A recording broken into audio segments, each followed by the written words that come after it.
What's going on YouTube? JT's Reborn here, and welcome back to another edition of my DC comic book reviews. And in this video, we're going to be talking about Batgirls issue number 3. This one's written by Becky Cloonan and Michael Conrad with art by Jorge Corona. This issue takes place right after the previous one, where one of the Batgirls, Stephanie Brown, was getting mind controlled, and they were teasing a big fight between her and Cassandra Cain for the next thing. So that's kind of where we pick off here.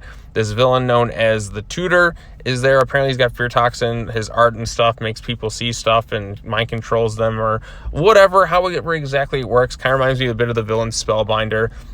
He kind of gets control of Steph. At one point, there's a moment where the girls are kind of caught in their thing, and I guess they're hallucinating their respective parents. And for whatever reason, we can't actually see their hallucinations, so I feel like that's kind of a bit of a missed opportunity there. Like I said, they're still working with Babs, and the way the girls are written here, I've talked about in the previous 2 videos, so you want to check those ones out. The Batgirls themselves are not written their age. They are written to be like much younger, like little teenagers, like especially considering the point that like they should be like 17, 18, going off to college. Like the way they're acting is like preteen girls, and it's very like distinctly different. Like I just read Detective Comics. The characters of Stephanie Brown and Cassandra Cain in that are so far different from the way they're written here. Barbara's kind of the same way a little bit here too.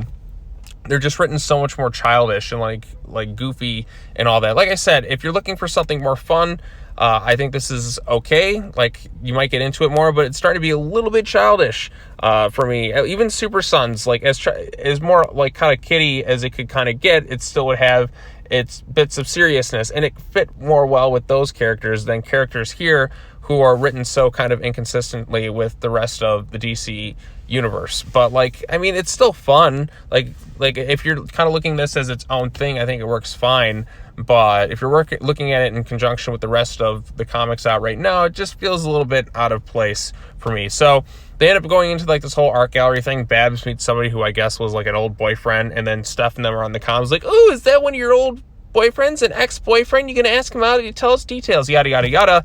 It's meant for like comedic effect and so on and so forth there. They go toe to toe with Tutor. Stephanie kind of gets a little bit mind control. Cass kind of stops them, and they're kind of off and doing their own thing. There's also reference to the whole magistrate characters, which I've complained about, like how I just don't want to see or hear anything more about them. But anyway, so Steph's feeling kind of like self-doubtful about herself, and they head back to their little Batgirls lair right there. There is an Austin Powers reference in here, so I thought that was kind of interesting, where Babs gets a call. She thinks it's Dick Grayson.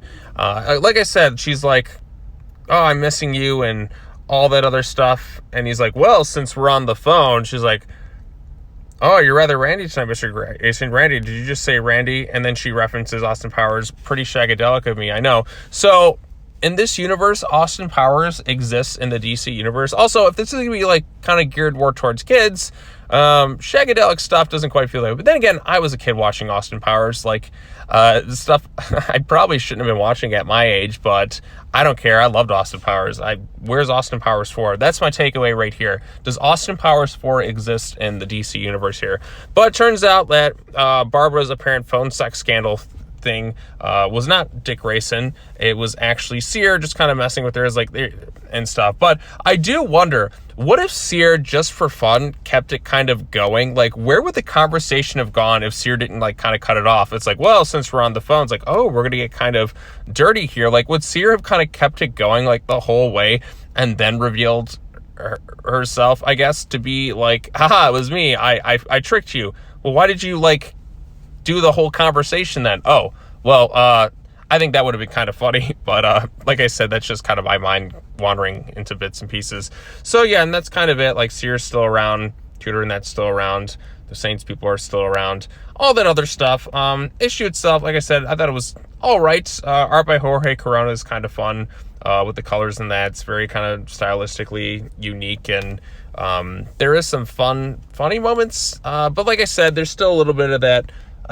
They feel a little bit too childish in here for my liking, because I feel like they should be a little bit more adult at this age. Like a few moments here and there, yeah, but like I said, they feel a little bit too much like preteen girls when they're clearly not that age in other stuff in DC, and it's a little bit off to me. So that's my opinion on it. If you like it, I'm really happy for you. If you dislike it, well, let me know why in the comment section down below. I'm curious to know everyone's thoughts on it. But like I said, if you're a Cass and Steph fan, you want to see them interact with Babs and all that, I guess it's worth picking up.